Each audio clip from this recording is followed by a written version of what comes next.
How y'all doing? Check out that sight picture. Almost.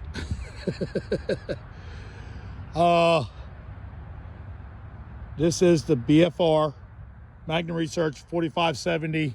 I have 430 grain bear loads in this thing, and this thing is no freaking joke. I got one bullet in it. I moved up. I'm already bleeding. Look at that. Ugh. You cannot shoot this thing one-handed without being bleeding if you're going to shoot loads like that. It has a hair trigger.